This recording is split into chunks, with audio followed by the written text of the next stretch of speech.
Okay, can you read? Ano first? Dura mater. What do you call the space under your dura mater? Subdural space. Okay. Next, what is the next layer? Arachnoid matter. What do you call the space below your arachnoid matter? Subarachnoid space. Okay. Very important subarachnoid space because it is where ano nga fluid? Say that? Your cerebrospinal fluid. Okay. Next layer, pia matter. Okay. So far, that's lang. Easy lang. You have your dura, below your dura mater, subdural space. Arachnoid mater, below that you have your subarachnoid space, where you can see your cerebrospinal fluid. Okay, then lastly you have your pia mater. Okay, so that's the layers in your brain. Okay, so your cerebrum is the largest part of your brain, and you have two cerebral hemispheres. Okay, what do you call the two cerebral hemisphere? The left and the right. Very good. Okay? So, sino di ang right-handed? Raise of hands. Okay, so majority right-handed. If you're right-handed, you are what brain dominant? Left. Opposite. Okay? If you're right-handed, you are left brain dominant. Meaning, I would expect you na very good ka mo sa analytic thought, sa logic, sa language, science and maths, reasoning, written, numbers and skills. Okay, so correct hindi. Hindi? If ambidextrous, Kung ambidextrous, may one brain niya pag mas dominant. Okay? Ambidextrous, hand control lang na. Pero may isa niya pag brain nga dominant. Okay? Sino di ang left-handed? Okay, if you're left-handed, okay, you are what brain dominant? Right naman. So you would expect those persons, okay, art awareness, creative, use of imagination, intuition, insight, holistic thought, okay, music awareness, 3D forms, okay, and left hand control. Okay? So to simplify, the right brain more on soft artistic side. Okay? Okay, while the left brain logical side. Okay, logical side. Minsan ito kanina, minsan left brain, right-handed. Left, okay. Opposite na siya kung ano inyong handedness. If you're left-handed, you're right brain dominant. So run arts ka, excel ka sa arts, music, okay, imagination, right. But if you're right-handed, you are opposite left brain dominant. Okay? So more on mga numbers, may mo math, okay, may mo reasoning, logic, okay, so debate sa excel. Okay? Gagawin ka na? Wala? Sala, hindi? Okay? Very important actually. Very important to know. Okay, listen. Okay? Ang function between the left and the right hemisphere. Okay nga Nga important. Why is it important to know ang function regarding the left and the right brain hemisphere? Because if sa exam, what else? If may patient may stroke, those functions madulas. Okay? So it can be if right brain ang maigo, it can be si patient sa after stroke, naglaing patasan. Okay? There's change of personality, change of movement. Okay? So very important to know that. Okay? So what connects your left and right hemisphere? Wapo. It's called your teres corpus callosum. Okay? So siya communicate between the right and left brain. Okay, kindly analyze what activity na dapat communicate sa left and sa right.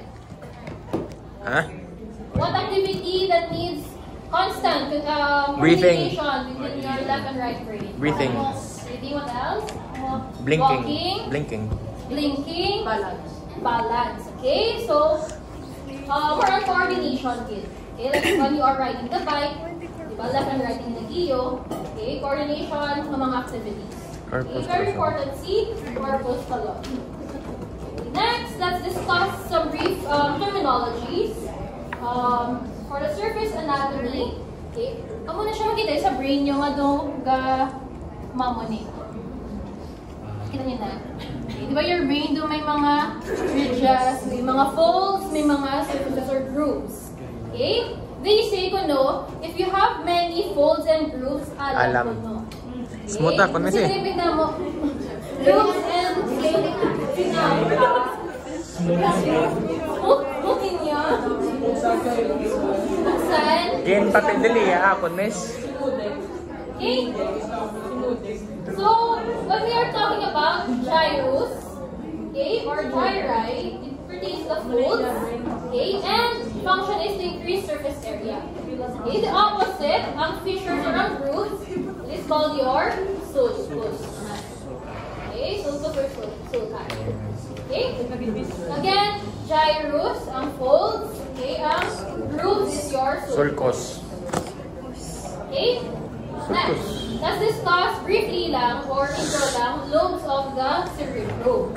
Okay? So what are the 4 lobes of your cerebrum? 5 miss. Frontal, temporal, occipital, insula.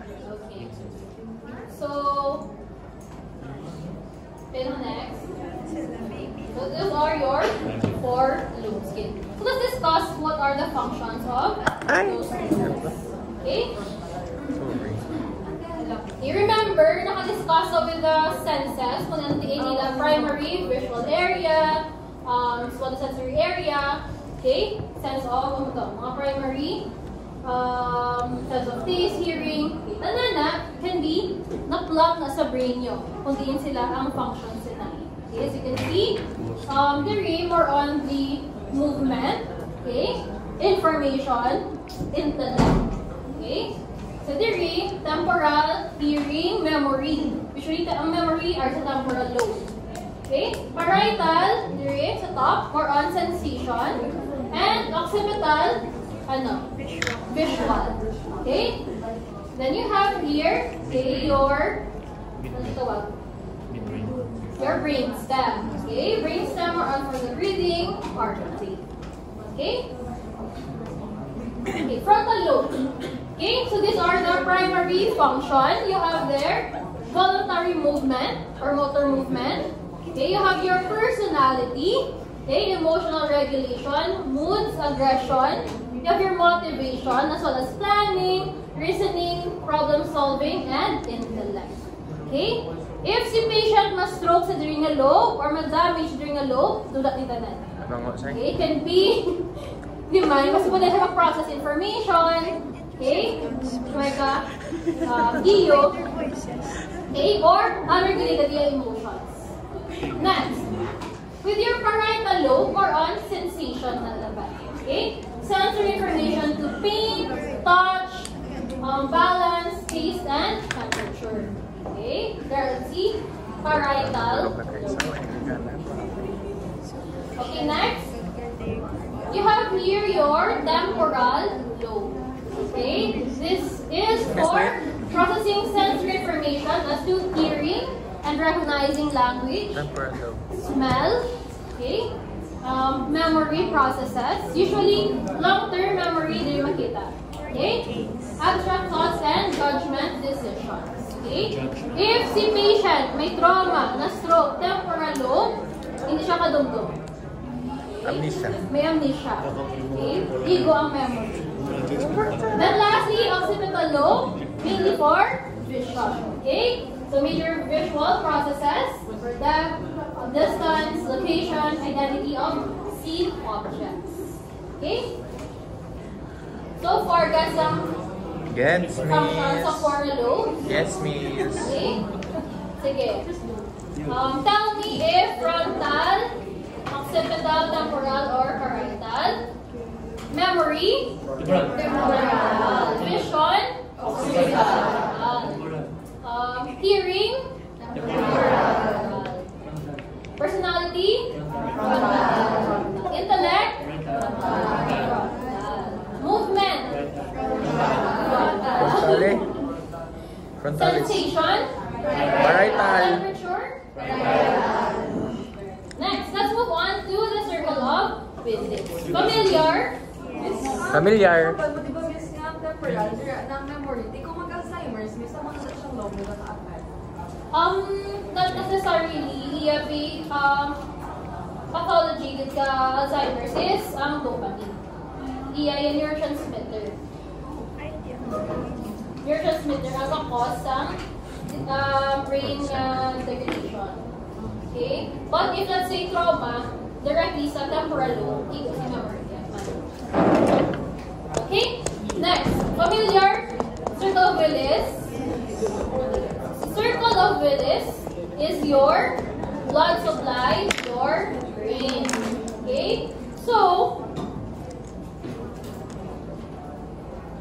if there would be blood clot in any of these arteries, this would result to Stroke. stroke. Okay?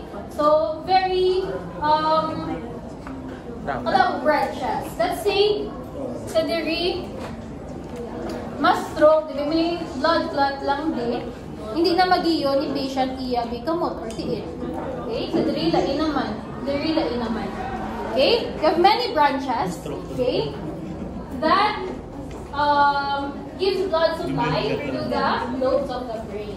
Okay? Yung may namito ka trauma, okay, sa iyong mga brain, if ma-impede ang blood supply niya. Okay? You have here anterior circulation and posterior circulation. Meaning lang, blood supply to the front of the brain and blood supply to the back of the brain. So, divide lang nila. Okay, sa anterior circulation, the main artery is your ICA, your internal carotid artery. Then those are the branches. Okay? Then sa posterior circulation, you have your vertebrobasilar artery, okay, and your posterior cerebral artery. Okay? So, i-draw niyo siya. Okay. So, RC posterior circulation. This is your anterior circulation. Okay?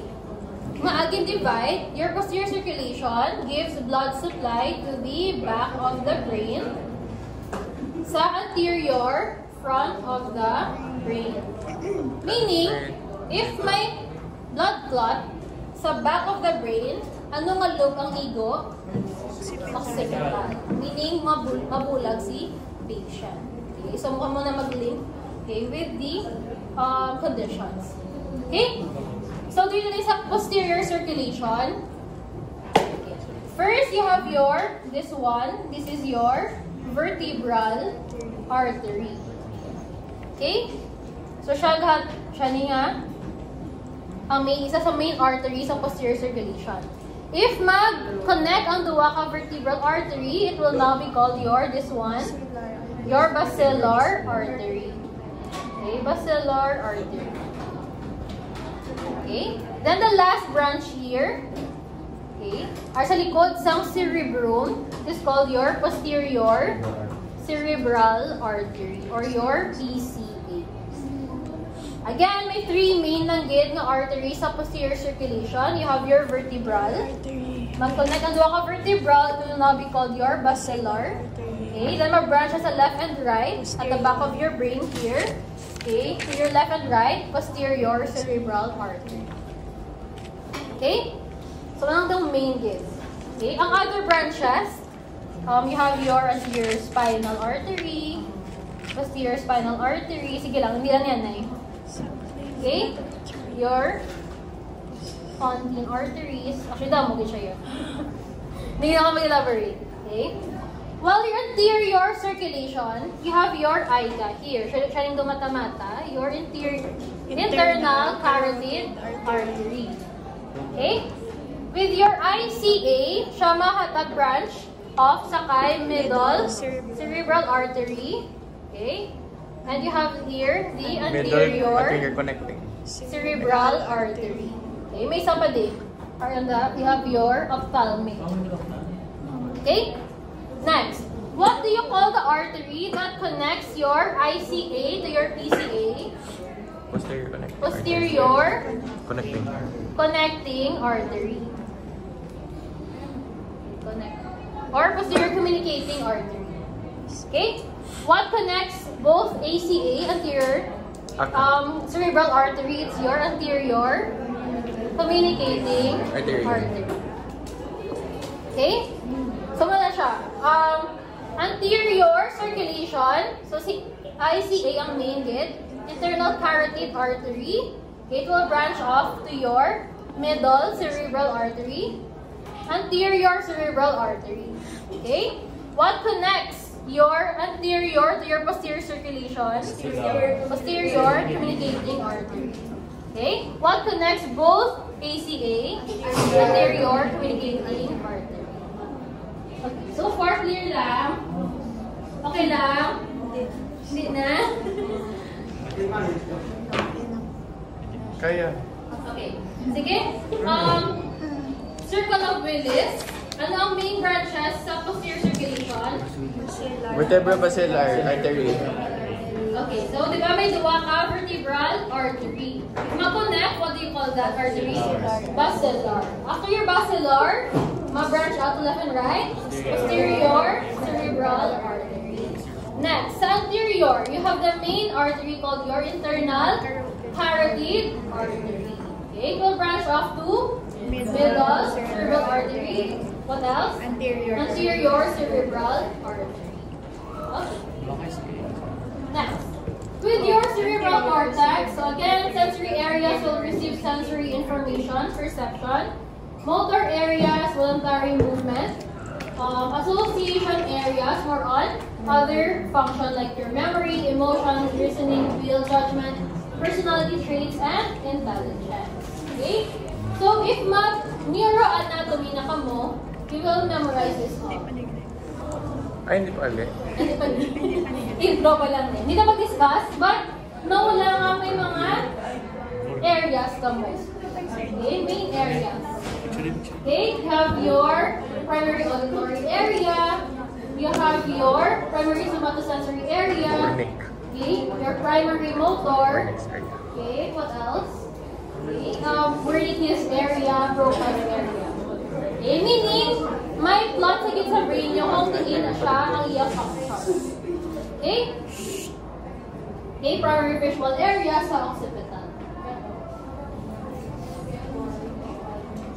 Okay, next. So, main topic is the CSF. Alright. Okay? Ang flows ng cerebrospinal fluid. Okay, you have there the term, you have your lateral ventricles. It is located under the corpus callosum. Third ventricle below the thalamus and between the lateral ventricles. Fourth ventricle between the cerebellum and brainstem. You have your interventricular foramen. It is also known as the foramen of Monroe. Siya ang connects ang lateral ventricle to the third ventricle. And cerebral aqueduct, as their name is the aqueduct of Sylvius. It connects the third to the fourth ventricle. Then you have the foramen of Lucia and Magellan. Okay? So why the choice? Memorization, naging si CSF flow. Okay? Prevent foramen. Sorry siya. Miss, wait ka na. I-discuss ko lang. Okay? CSF flow, the first gate is the, can you read? Choroid plexus. If you're asked what structure produces your CSF fluid, amuning answer. Choroid plexus. It produces your cerebrospinal fluid. Okay? Next, ma-flow siya sa lateral ventricles. Okay? After that, ma-flow siya sa third ventricle. But maagi pa siya sa isa ka foramen. That is called your foramen of Monroe. Other books call it the interventricular foramen. Next, third ventricle, makadyo sa fourth ventricle. But maagi pa siya sa isa ka foramen or aqueduct is called your aqueduct of Sylvius or cerebral aqueduct. Okay? Then after the fourth ventricle, makadyo siya sa foramen. Dua ka foramen. Okay? You have the foramen of Luschka and foramen of Magellan. Okay? So in short, after the fourth ventricle, okay, may tatlo siya ka pathway. Okay? You have two foramen of Luschka and one foramen of Magellan. Okay? Other books called it the medial aperture. Kailangan mag-give other terms. Okay? Kaya siya sa middle, medial aperture. And si Lushka, siya si lateral aperture. Okay? So, may duwa ka lateral, may duwa ka Lushka, and may isa ka Magenty. Okay? Meaning from the brain, mag-go na siya sa spinal cord. Okay? Then lastly, you have your subarachnoid space, arachnoid villi, and your superior sagittal sinus. Meaning, ang CSF is okay, from the brain, okay, ihatag yun pakadun sa central canal, panaog, okay, meaning pakadun sa spinal cord, and then mabalik siya liwat sa brain, okay, sa superior, sa SSS, superior sagittal sinus. Okay? I know it's a lot, okay, pero maling may mnemonics lang. Come, let's meet Tita Sylvia. Okay? Come, let's meet Tita Sylvia for lunch and merienda sa Aristocrat and Starbucks. Rich Kid. Okay? Ang C, ang come, anong alan? Choroid plexus. Let's lateral ventricle. Meet Monroe, foramen of Monroe. Tita, third ventricle. Sylvia, aqueduct of Sylvius. Fourth ventricle. Lunch, Lushka. Merienda, Magenty. Sa subarachnoid space. Aristocrat, arachnoid villi. Starbucks, superior sagittal sinus. So, di mas memorize. Ari or... Okay, yeah, Kasi mo sa okay? Okay, but please do memorize this. Okay, para masapos ang flow. Okay? Choroid space. Usually, lateral kaka-interchange based on foramen of sa Monroe. iban. Okay, C intervertebral foramen and C cerebral Aqueduct of aqueduct. Sylvius. Okay? Aqueduct of Sylvius. So again, choroid plexus produces your CSF, Foramen of Lushka. a lateral ventricle. Okay, next foramen of Monroe. Next, third ventricle. Next, aqueduct of Sylvius. Fourth ventricle. Then, dua ka foramen, Lushka and Magenty. Okay, then you have your subarachnoid space, villi, and your superior sagittal sinus. Okay, so I hope makabulig niya. Ito, labas. Okay, so what is CSF? Again, based on sa inyong ano yung function? Yung pagkaon na para maging titaness. Nutrition. Okay, very good. Okay, protection. It is a colorless fluid that protects the brain. Sa mga Okay, titaness. so more only for protection, it cushions for buoyancy, for regulation. Okay, it removes mga pathogens, okay, and pathway sa inyong fluid. Okay? So, Ari, again, discussion naman. Okay, wala kita choice. Yes, a flow memorization. From choroid plexus down to your superior sagittal sinus. Okay? So, any idea? Ano nga condition is usually linked sa cerebrospinal fluid? Stroke. Stroke what else? Sa mga bata, usually makita. Ganda kong ulo. Meningitis. Hydrocephalus. Okay? Ang CSF, ang fluid, guaranteed sa mga ventricles na din. Okay, that is why it seems that their brain is enlarged. Okay, that is hydrocephalus. Okay, so usually, since damo fluid, increase ang pressure sa ilang brain. Okay, another term is your Chiari malformation.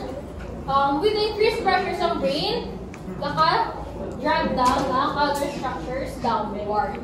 Okay? Since increase yung pressure, okay? Let's say, imo nga cerebellum di ka panaog. Baka doon sa spinal cord. Okay? That is your Chiari malformation. Okay? Let me test if... Answer ABCD lang.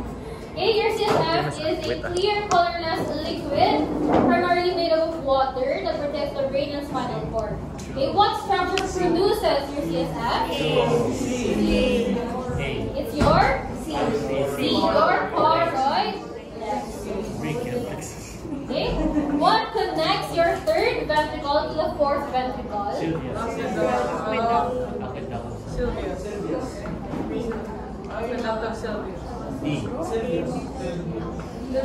Okay, third and fourth. It's your Sylvius. Okay, so it's your aqueduct of Sylvius. Kaya pa? Kaya more break? Ano? 5 minutes? Sige, CR break. Oo, anyway. Last na nila. Last na nila. Fourth session. Okay, CR break, 5 minutes.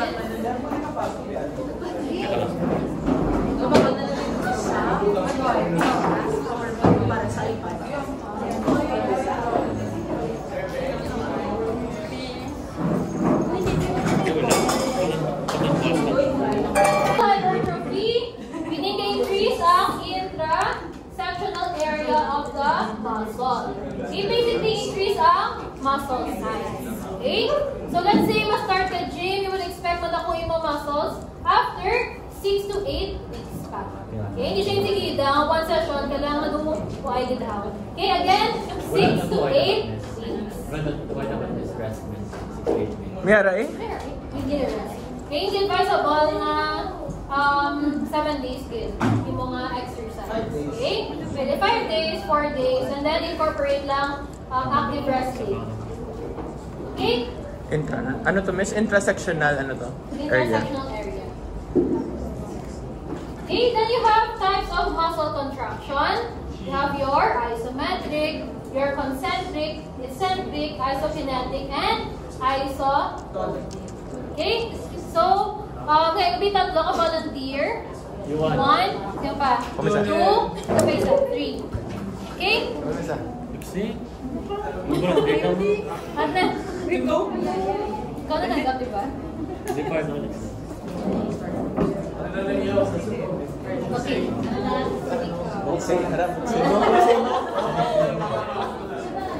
Okay. So, ang amo niya position, wait lang ko diba? Ano ni nga type of muscle contraction? Concentrate. Ano ni? Type of muscle contraction? Iso. Iso? Kinetic. Iso? Kinetic. Metric. Isometric. Ikaw, squat ka nila. Squat. Okay, Ari, what type of muscle contraction?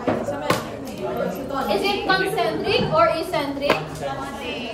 It's concentric. Okay? Concentric. Ikaw last. Okay, okay na. Thank you. Ang next, squat and then kinetic.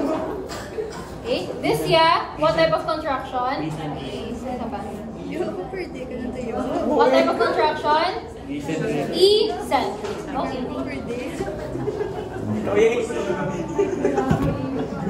Okay. Based sa tatlo ka demonstration, which of the three ang most likely prone sa injury? Ang ano? Concentric ka. Ang ginhimo ko. Usually, link it sa delayed onset muscle soreness. Ang ginhimo ko, miss. Is it isometric, concentric, or eccentric?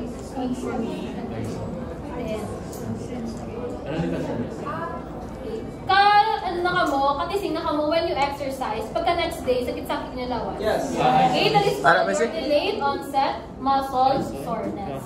Okay? Usually linked sa what type of contraction? Is it Namaguhan, miss, isometric, concentric, or eccentric?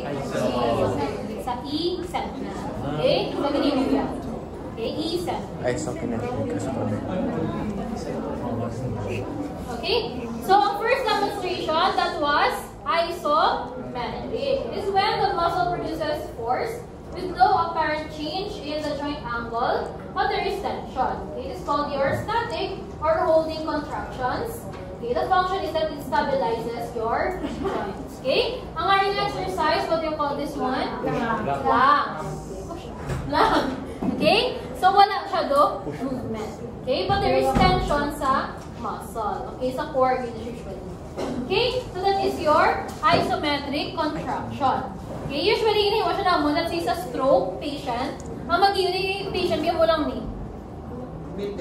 So, usually, ang mo is isometric contraction. So, won't be nungusog lang siya. Okay? Isometric contraction. Next, concentric contraction. Okay, so ang ginhimo sang squats, gani, usually, ano nga muscle ang gina-target? Your quads. Okay, your quads. Okay, depende sa imong angle actually. But usually, it's for your quadriceps.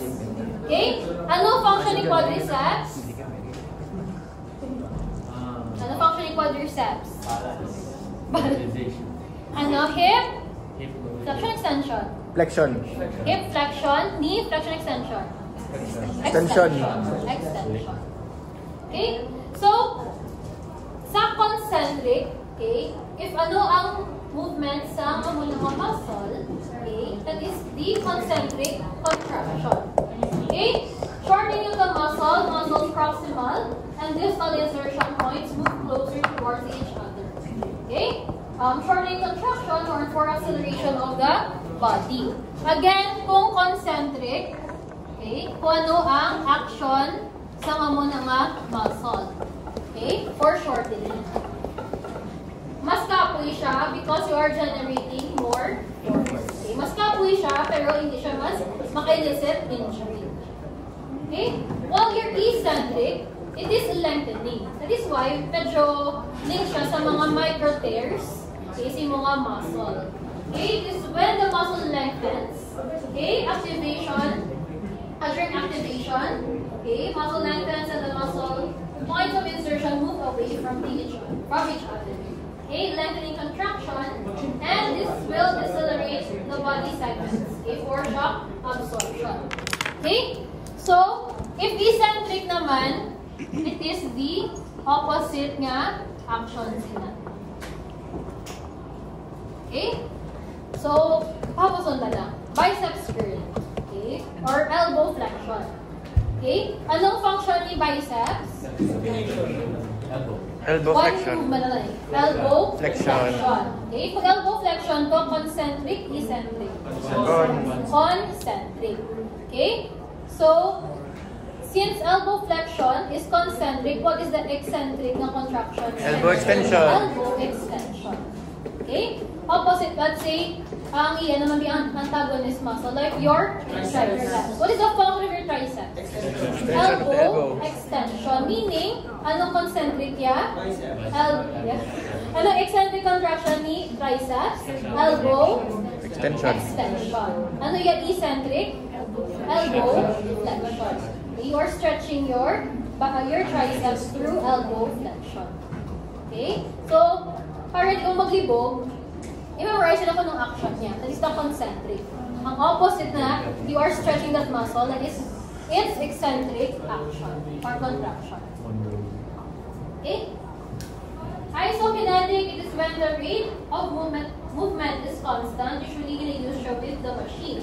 Okay? Kaya hindi mo ni mapanta ang amon ni same sa mo ni kada sekund. Okay? It will only be calculated through a machine. Your isokinetic contraction. While your isotonic contraction, it is when the load is constant. Okay? When you are using ankle weights, mag-use ka mo sa dumbbells, barbells. Okay? If 5 kilograms, pag elbow flexion mo, okay, constant imo nga load or constant ang resistance. That is isotonic. Same ang tone because same ang load na gina-carry. Okay. So let me check. What type of muscle contraction is this? Isometric. It's your isometric. Ang isokinetic, ano ganun yung miss? Isokinetic, with the use of machine. Same lang ang rate. Isokinetic, constant ang rate. Isotonic, constant ang load.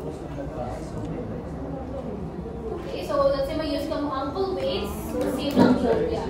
Same ang kabugato ng weight or ang resistance.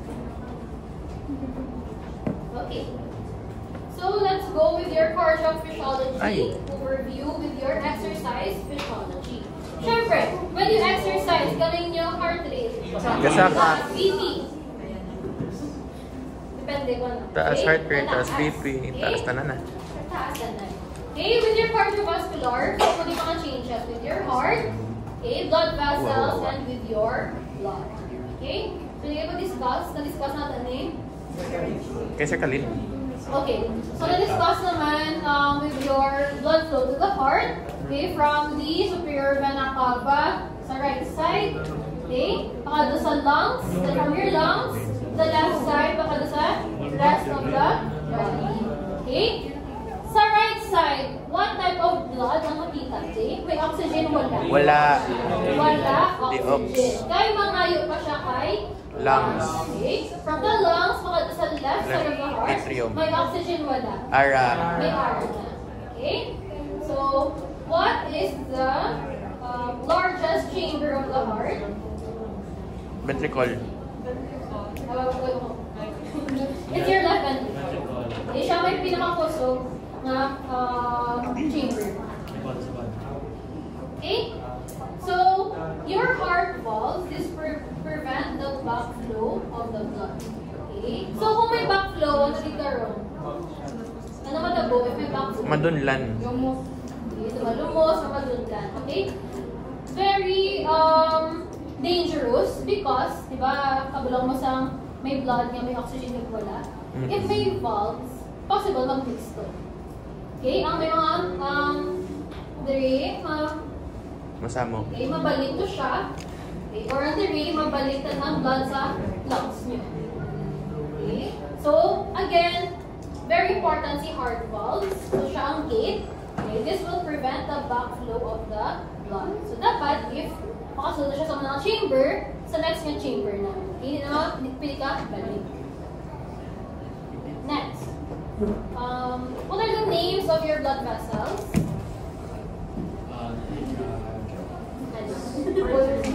Artery, veins, and capillaries. Okay? Your arteries, veins, and capillaries. So usually, sa inyong body, si artery will carry isang may oxygen-rich nga blood. And with your venous, deoxygenated blood. Okay? Ano makita niyo mga difference between your artery and sa kay veins? Ang vein may valve. May valve, si veins nyo. What else? Ang artery may mga layers. May mga layers. So usually, si artery ga-contract. Dilate, ga-constrict.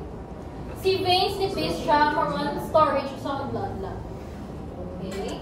Ang may mga varicose veins is ang blood da lang dito. So gahabong ang veins, makita dito yun. Okay? Varicose veins. And capillary, 1 liter lang siya. Okay? So usually, ang connection is from artery, okay, capillary, and connect sa veins nyo. Okay? Arteries, capillaries, and these are your veins. Sige lang. Ang RA, more on fissure 2. Okay, overview man. Okay, definition of terms sa heart rate. Okay, what is the normal heart rate? So, 60 to 100 beats per minute. Okay, 60 to 100. So, inyong mga task sheet, you are to input, di ba? May doon mga classmate kung ano sa ear resting heart rate. So, dapat normal lang siya within 60 to 100 beats per minute. Okay? Miss, if athlete, malain man eh? Yes. Okay, usually, ano ka na sila heart rate? Saka, mas nubo. Okay, mas nubo ilang heart rate. But that is normal for them. So, yung mga athlete, so usually, mga nubo is mga heart rate. Okay? So, what is stroke volume? It is the amount of blood pumped per beat. Okay? So, if mag-pump per beat, that is your stroke volume. Meaning, per beat, 70 ml constantly na ginapump sa heart nyo. Okay? So, Why is it important? Because sa inyo sheet, you are to calculate the cardiac output. Okay, the amount of blood pumped per minute naman siya. If beat, stroke volume. If per minute, that is your cardiac output. Okay? So, let me check kung kabalo mag-solve. Ready? Wait, I just kopya pa. Hindi ako dito.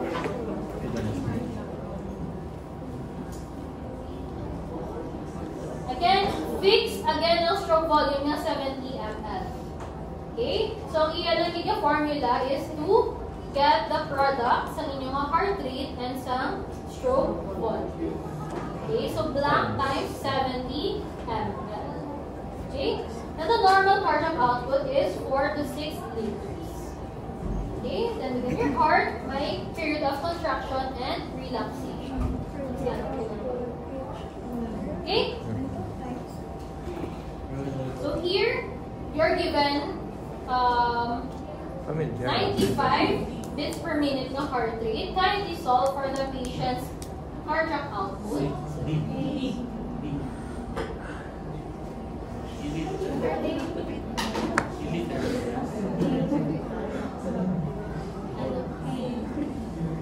So what A? Raise hands. A, B, C, D, E. So the correct answer is the letter A. Again, ang normal is 46 liters. Okay? So 70 times 95. Okay, that is 6,650 ml. Okay? So, to get the liter, you divide it lang by 1,000. Okay? So, 6.7 liters. Okay? Or 6,650 ml. Okay? So, again, sa task sheet nyo, if mag-connect next week, kung anong heart rate sa inyong classmate, and you get the cardiac output. Okay, next, what would be the benefits of exercise? Okay, so usually, increase ang size of the ventricular wall, increase ang size ng chamber, and increase ang size ng blood volume. Okay, so this would be the difference sa kay athlete and sa kay sedentary. Okay, meaning, sedentary lifestyle. Wala ba yung exercise? Okay? So, what would happen? If duman sila pa-exercise. So, si athlete, yung heart rate usually decrease. That is normal for them. But if you exercise mo si sedentary, magulpi, increase yung heart rate. Next, sa kay stroke volume, okay, increase naman ang stroke volume ni athlete. Okay? And si sedentary, decrease yung stroke volume. Okay? So your body, ina-adjust niya so that your cardiac output remains constant. No change. Okay? So increase, decrease, no change ang cardiac output. Increase, decrease, no change ang cardiac output. Okay? Pero syempre, kung i-exercise mo si sedentary, grabe ka-increase kita yung heart rate, yung blood pressure, i-compare sa mga athletes. Okay? Next, respiratory facial overview. Okay. So these are the muscles for inhalation. Ano makita nga muscles? Sternocleidomastoid. What else? Intercostals. Scalenes. External intercostal. Ano ang main muscle? Your diaphragm. Okay? So if you're asked what is the main muscle for inhalation, that is your diaphragm, followed by external intercostals. Okay? Ang other lang accessory muscles, you have your scalenes, your sternocleidomastoid, yung muscles, neck muscles. Okay? If you're asked what is the main muscle for exhalation, may ara wala. May ara wala. May kung exhale ka, may muscle ka contract. Ano? Wala. Because, si lungs ka, recoil lang. Plastic recoil. Okay? Again, there is no muscle, okay, active muscle contraction during exhalation. Okay, this is just your lungs na nag-expand, mabalik na sa original shape niya. Elastic recall sa lungs niyo. Okay? But when you cough, there na may mga muscles ga-activate. Meaning forced exhalation na siya. You have your internal intercostals, you have your abdominal muscles, your rectus abdominis, internal obliques, external obliques, transverse abdominis. Okay, so if mag-cough ka, okay, magpatsaganin yung abdominal muscles ga-contract. Okay. So what is the normal respiration rate? It's only 12 to 20 breaths or cycles per minute. Okay? Breath or cycles per minute is the rate when you inhale and exhale. Okay? You also, kasi maka-encounter ko po sa terms na VO2 max, it is just the maximum consumption of energy. NCM, VO2 max, sa kay heart naman, yung oxygen consumption.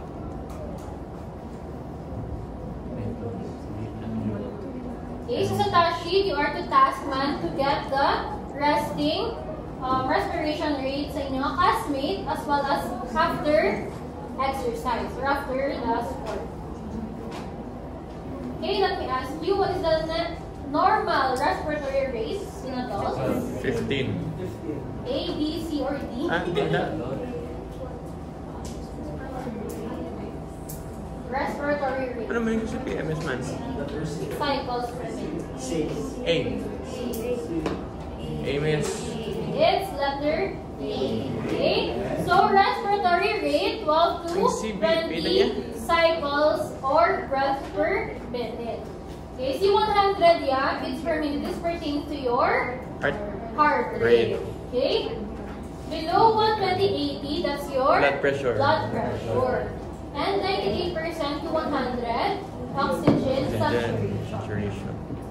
Okay, usually if sa PT, magtubo ang oxygen saturation, hindi mo mag-exercise si patient. Okay, so last part na. Exercise prescription and rehabilitation. Okay? So if mag-prescribe si PT, sure ko mo ang future PT, ang exercise, dapat you give certain exercises that are maximum lang dapat. Or ang target or ang total heart rate lang. Okay? So, dapat si patient hindi maglapaw ang muna nga heart rate. Okay? Or ang muna exercise, this will be the target heart rate lang. Okay? So again, very easy lang magpas ang maximum heart rate, HR max. Okay? So, 222 minus kung pila ang inyong age. Okay? So, pila ang inyong age? Subong? 19, 20, 16 na. 16. Okay? So, when you are to get the HR max, heart rate max, okay? So, 220. So, minus 1920. Ramonen. Okay? So, 19 or 20. So, pila? 200, 1 or 200. Resting heart rate, 12.6 to 0.8. Okay, meaning, if you are to prescribe the exercise, hindi dapat maglapaw sa money. Heart rate ni patient. Okay?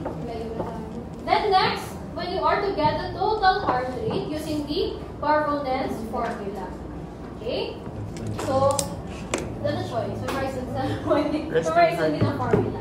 Okay? You get the resting heart rate ni patient Plus plus 0.6 0.6 to 0.8. Nga wala fixed nga number misaw sa 0.6 to 0.8. Hindi, 60 to 80% na. Okay, 60 to 80% is ang activity. Okay?